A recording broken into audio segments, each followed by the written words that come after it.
back to football. Let's play a game, guys, of what if. Neek, what if the Cowboys are unable to extend Dak this offseason? Then they better win the Super Bowl. I think obviously he could sign an extension sometime in season, but the longer this goes, the more likely it is that Dak Prescott is going to get tempted by free agency, and then the Cowboys' window will be closed until they find another quarterback. So I think that Dak Prescott's offseason decision is really going to determine the future of the Cowboys for the next 5 to 10 seasons.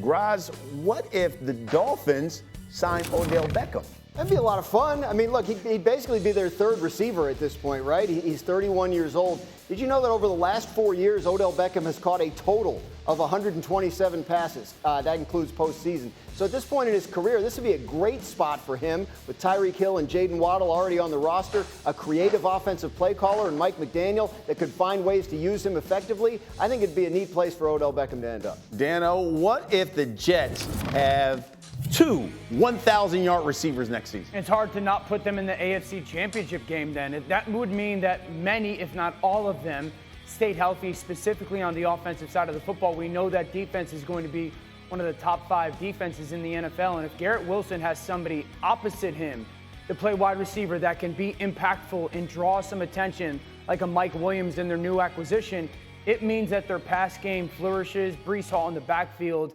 It would be hard not to put this roster into the AFC title game. You know, their newly acquired left tackle, Tyron Smith, believes that the Jets have the weapons not only to win, but to win it all. Take a listen. They have all the pieces together right now, and they can, the final pieces in this offseason to produce, a team that could go all the way. All right, so I guess I got to ask you, the Jets offseason, their moves makes them what? The biggest finger-crossed team in the NFL. If they can only stay healthy. Everybody in the building, the guy who's usually sitting in this chair. I can only stay healthy. If they can somehow catch that fortunate bug, they'll be really, really, really good. I mean, this is the most talented Jets football team, certainly in my lifetime. I'm 40 years old. And you look at a guy, Aaron Rodgers, while coming off of the Achilles, and certainly want to see how he's going to be. I expect him to be on the field relatively the same player that we've grown accustomed to. This offensive line has the chance, if they're healthy, to be a very good offensive line. I talked about Breece Hall. It's a good tight end unit. 2 wide receivers, if Mike Williams stays healthy, can be very impactful. So it's just a giant dice roll. I mean, the biggest dice roll in the league is Tyron Smith at his age and his injury history, protecting Aaron Rodgers at 40 years old coming off the Achilles. But it's a fingers crossed situation, and if they somehow make it work, they're going to be a very good football team. Neek, what do you think? Yeah, first of all, I want to see the rest of that painting behind Tyron Smith. That thing looked amazing. Second of all, I think Dan nailed it. They need to stay healthy, and I think it's also possibility Aaron Rodgers isn't Rodgers that we all expect to see. He didn't play at all last year. He's obviously gotten a year older, and he's coming off Achilles injury. The year before that, he had some injury issues, but he still wasn't the Aaron Rodgers that we all come to know and respect as a passer. So I think there are lots of things that could go wrong for this team. That's true of a lot of teams, but the probability is higher here. And then there's also the point of coaching. It's one thing that I've always recognized, is that coaching's value goes up in the postseason. And we have not seen this coaching staff tested in that time period, and they haven't proven that they're able to excel in that under that pressure situation. So I think the ceiling's very high for them, but the floor is pretty low too. Roz, what do you think? What do you think on this? I like the sort of high wire act approach, right? Like you're already completely no choice, right? Right. You're already completely tied to a 40-year-old quarterback coming off a major injury. Like that's a high risk situation. If something happens to Aaron Rodgers, we know from last year, they're cooked. So, hey, Tyron Smith, Mike Williams, these guys get hurt a lot, but boy, oh boy, what if they're not? Right. If they're not, we have elite performers at these key positions, and that this is the ultimate. Like we constantly ask, like Super Bowl or bust. Like that's who the Jets are. There's no question. That's exactly what they have built here around Aaron Rodgers. If they don't win a Super Bowl, this would be a massive, as big a disappointment as the Russell Wilson trade to the Denver Broncos that everyone's like, it's the worst trade in the history of the NFL. I mean, it would be a massive disappointment. Think about the additions that they've made. Here's my thing with the Jets, because I think Joe Douglas has done as good a job as possible in this offseason. They still have the 10th pick. And if you're the New York Jets and you have, in many ways, like lost out on opportunities of the past, chasing flashy things, look at what the Bucs did with Tom. Look at what the Rams did last year with Matthew Stafford. You have to draft an offensive lineman. I don't care what receivers are there. I don't care.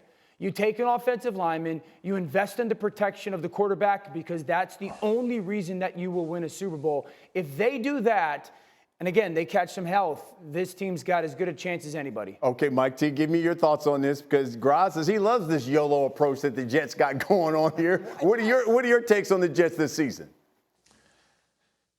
You know, generally similar to the other guys, high variance outcome. Obviously, if those three guys, Mike Williams, Tyron Smith, and Aaron Rodgers stay healthy, absolutely, they could go really far. But one of the underrated aspects of team building is evaluating the outdoor of other teams, meaning when a team leads an organization, how well do they do? Like Andy Reid, Bill Belichick, historically are excellent at evaluating their own. And when you look at the Cowboys and the Ravens in particular, they're very good organizations. So my only other concern is with Tyron Smith and Morgan Moses leaving the Cowboys and the Ravens, do they know something that maybe other teams didn't in terms of, is it reasonable to think that both those players will play in 17 games? And I completely agree with Dan O, which is it's a no-brainer to take the best offensive lineman at 10, because if Morgan Moses on the right side or Tyron Smith on the left gets hurt, job 1, 2, and 3 is to protect Aaron Rodgers. Yeah, especially when you look at, as you talked about, the injury history. Tyron Smith has missed almost 60% of the games for the Cowboys over the past 3 seasons. Still a good player, though. He's a massive work player. for the Jets. Fundamentalist. We asked Dan O for his top 5 moves of the offseason. So, Dan, let's go right through it. Let's start with number 5. Yeah, I tried not to go chalk Okay. with every pick here. Number 5, I think it's a sneaky, huge signing. DJ Reader, the defensive tackle who was with the Cincinnati Bengals to the Detroit Lions. Detroit was 1 or 2 plays away from going to the Super Bowl, and the weakness of their football team was that defense. Now you have a run-stopping defensive tackle, one of the best in the NFL, shores that up, and you pair him in pass rush situations with Aiden Hutchinson. Now that offense in Detroit has really a complementary unit and certainly a defensive line unit to go alongside with them. Number 4, the Pittsburgh quarterback situation. I think the acquisition of both Russell Wilson and Justin Fields. Pittsburgh has teetered on like good team for a couple years now. Russell Wilson was a good quarterback last year, not great. Justin Fields had moments of great football last year. Who's going to find the consistency? Because if Mike Tomlin gets that defense playing the way that he always has, and he can get good to above average quarterback play, this is a team that absolutely contends in the AFC North. Then to the NFC South, Atlanta going after Kirk Cousins and giving him a ton of money. Atlanta's a team that's got all this young talent. So not only are they capable of winning, but that young talent was getting wasted because the quarterback play was so bad. Now a player like a Bijan Robinson or a Drake London or a Kyle Pitts has a quarterback in Kirk Cousins that is a bona fide top 10 at worst quarterback in the NFL. And it brings in the aura of, hey, we can go win this division and maybe contend to win a playoff game. That is massive. Number 2, the Philadelphia Eagles have one of the best offensive lines in football. Now they have paired that unit with one of the best, most dynamic and talented backs in all of football. I have said this. Saquon Barkley's life has never been easier. Like it was always hard for the New York Giants' life.